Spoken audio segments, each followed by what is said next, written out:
Người đàn ông này xuyên không tới thời cổ đại, cầm ống tiêm lên yêu cầu thợ rèn làm ra. Người thợ rèn nhìn thấy cây kim tiêm thì sững sờ. Cái này là do người làm ra sao? Jin Hyuk còn vẽ ra một cái bình truyền dịch trên mặt đất. Cha của Sik nói rằng có thể làm thử xem thế nào. Vậy thì bây giờ chỉ còn thiếu ống nhựa nữa mà thôi. Cha Sik một lần nữa ngạc nhiên, nhựa lại là gì vậy? Jin Hyuk nhớ ra nhựa là vật phẩm nhập khẩu, bây giờ vẫn chưa có. Nhưng hình như trong túi y tế của mình có một ít, nhưng đã để lại ở nhà của Hong Jang-re rồi. Cha của Sik nói rằng, hai thứ này làm thì có thể làm được, chỉ là không có tiền.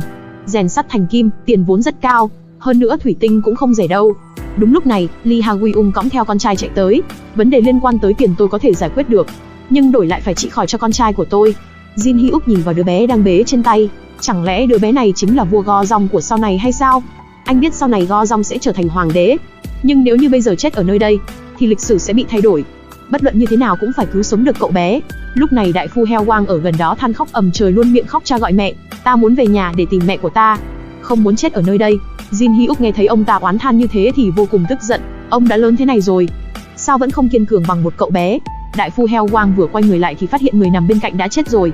Lúc này Jin Hyuk lần đầu tiên cảm nhận được sự vô năng của bản thân. Đã cố gắng bao nhiêu lâu nay nhưng lại không có bất kỳ kết quả nào. Jin Hyuk nhìn vào những cái xác mỗi ngày được khiêng ra ngoài, không biết rốt cuộc thì anh có thể làm được gì.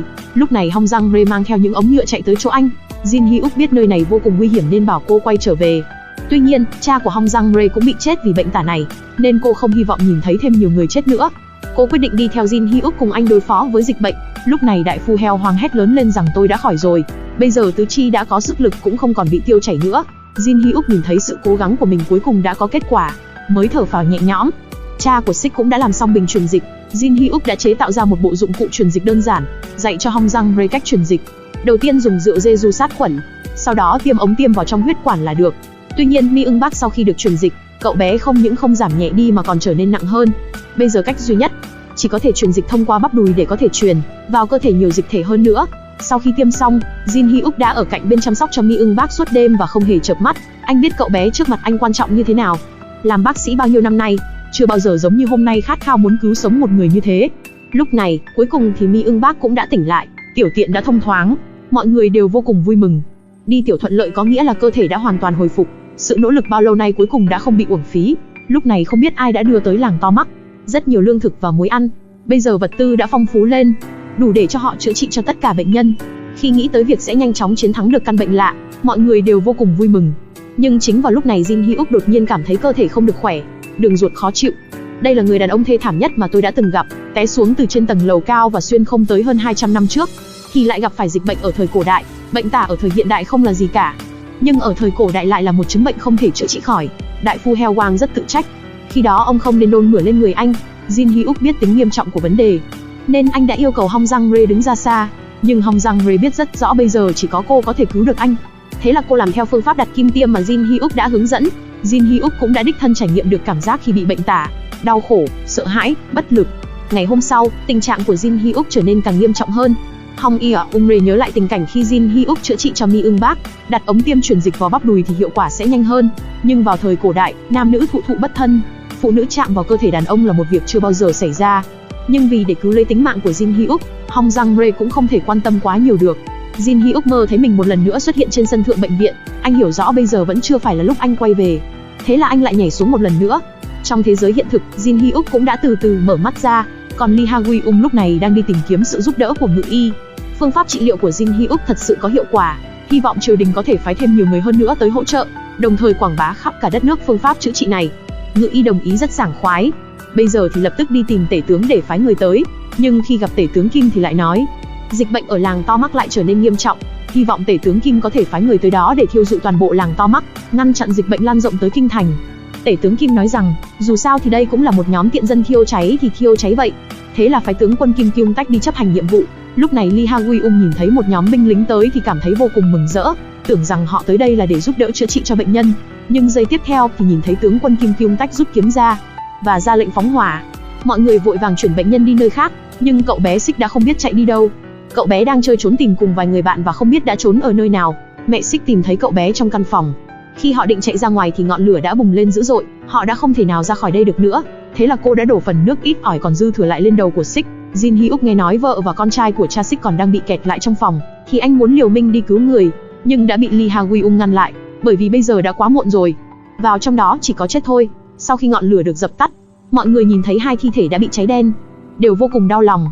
Lúc này Jin Hyuk nhìn thấy ngón tay của Sik đã cử động, thì ra là do mẹ đã bảo vệ đứa con của mình trong lòng, dùng thân thể của mình để ngăn ngọn lửa lại. Jin Hyuk nhìn vào người phụ nữ đáng thương đó, trong lòng nghĩ rằng số phận của người phụ nữ này có lẽ đã chết khi cô bị ngựa đá trên phố vào mấy ngày trước. Bất luận anh cố gắng làm gì đi nữa cũng không thể làm thay đổi được lịch sử.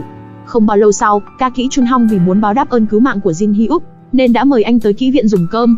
Sau đó biết được y thuật của Jin Hyuk cao minh, hy vọng anh có thể giúp cho người chị em của mình. Cô ấy đã mắc một chứng bệnh lạ chưa từng gặp qua. Ca kỹ Chun Hong mô tả lại tình trạng bệnh với Jin Hyuk. Nửa tháng trước bắt đầu nổi mụn nước, sau đó bắt đầu lở loét. Bây giờ vị trí lở loét đã lan ra khắp toàn thân. Jin Hyuk nhìn vào những nốt mụn mủ trên gương mặt của cô gái này, anh biết được đây chính là bệnh giang mai. Khi đó, đệ nhất mỹ nữ của triều đại Joseon, bây giờ lại biến thành một dáng vẻ như thế này, chỉ bởi vì cô ấy đã bị nhiễm bệnh giang mai. Ở thời hiện đại, Jin Hyuk chưa bao giờ gặp qua bệnh nhân mắc bệnh giang mai nghiêm trọng như thế. Ở hiện tại, bệnh giang mai có thể dùng penicillin thì có thể chữa trị được, nhưng ở thời cổ đại thì lại là một căn bệnh nan y. Ngày hôm sau, khi Jin Hyuk tới kiểm tra bệnh tình của Jie Giang, thì đúng lúc ngự y cũng đang ở đây. Ông ấy đã cho Jie Giang uống thủy ngân để lấy độc trị độc. Jin Hyuk biết rằng làm như thế không những không cứu được Jie Giang, mà ngược lại còn khiến cho cô bị trúng độc thủy ngân. Còn Jie Giang thì lại một lòng muốn được chết. Thì ra một người trước đây được vạn người sủng ái, nay lại rơi vào tình cảnh ai gặp cũng sợ hãi, thì sao cô có thể chịu đựng được kia chứ? Jin Hyuk nhìn thấy cô đáng thương như thế thì vô cùng đau lòng. Sau khi trở về làng to mắt, nhìn thấy nhân viên y tế cầm những quả hồng đã bị lên nấm mốc, anh nghĩ tới việc thầy giáo của anh đã từng giảng giải qua về việc chế tạo ra nấm mốc. Không có những thiết bị khoa học cao cấp, không cần dùng tới nguyên liệu hóa học cũng có thể chiết xuất ra được. Đồng thời Jomina cũng đã từng cho anh xem qua quá trình chế tạo, chỉ là khi đó anh đã không tập trung học tập, nên bây giờ anh có cố gắng nhớ lại cũng không thể nhớ nổi. Anh đành phải bằng những mảnh ký ức còn sót lại để vẽ ra những dụng cụ chai lọ cần thiết. Sau khi trải qua sự cố gắng trong 3 ngày 3 đêm, cuối cùng cũng thành công vẽ ra được toàn bộ quy trình chế tạo. Anh đưa cho thợ rèn để chế tạo chai lọ, mọi người đi thu thập những thực phẩm bị nấm mốc, còn bản thân anh thì đi tới kỹ viện để lấy mẫu bệnh của bệnh nhân mang về nghiên cứu thuốc để chữa trị. Rất nhanh tất cả đã được chuẩn bị sẵn sàng. Đại phu Heo Wang hỏi Jin Hyuk, làm vậy thì thật sự có thể chữa được bệnh giang mai hay sao? Jin Hyuk nói rằng nếu nghiên cứu thành công không những có thể chữa được bệnh giang mai, thì những căn bệnh bất trị khác cũng có cách chữa trị được. Đại phu Heo Wang vô cùng phấn khởi, nếu như thật sự có được linh đơn diệu dược như thế, không những có thể truyền bá khắp mọi nơi của Triều Tiên, mà còn có thể truyền ra tới cả Thanh Quốc. Trời đất sẽ xảy ra một sự biến hóa vô cùng to lớn. Lúc này đột nhiên Jin Hyuk nghĩ tới điều gì đó. Anh nhìn vào cái điện thoại di động không thể nào sử dụng được mặc dù còn pin. Anh suy nghĩ vì đây là thứ không nên xuất hiện ở thời đại này. Còn bản thân anh lại muốn đi nghiên cứu chế tạo penicillin. Nếu anh thật sự nghiên cứu thành công thì sẽ làm thay đổi lịch sử. Anh cũng sẽ trở thành tội nhân. Lúc này Hong Giang Rae đã thu thập được rất nhiều những thực phẩm bị nấm mốc. Jin Hyuk thì lại nói rằng anh cần phải ngừng việc chế tạo thuốc.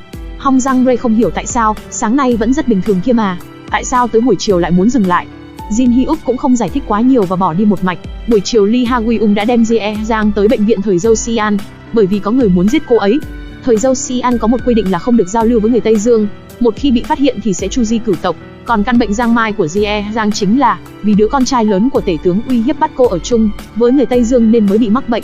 Lee Ha-wi-ung truy hỏi Jin Hyuk về tiến triển nghiên cứu thuốc. Jin Hyuk nói rằng loại thuốc đó không thể được nghiên cứu, nếu không sẽ làm thay đổi lịch sử. Lee Ha-wi-ung không hiểu, lịch sử chẳng phải là do con người viết ra hay sao? Không như ý thì có thể sửa đổi lại kia mà. Thân là bác sĩ như Jin Hyuk cũng vô cùng đau lòng. Ngày hôm sau, Jie Giang đã bỏ đi. Jin Hyuk đã đi tìm kiếm khắp nơi, cuối cùng đã nhìn thấy được Jie Giang trước cửa một gia đình nọ. Lúc này cô ấy đang bị người khác xa lánh.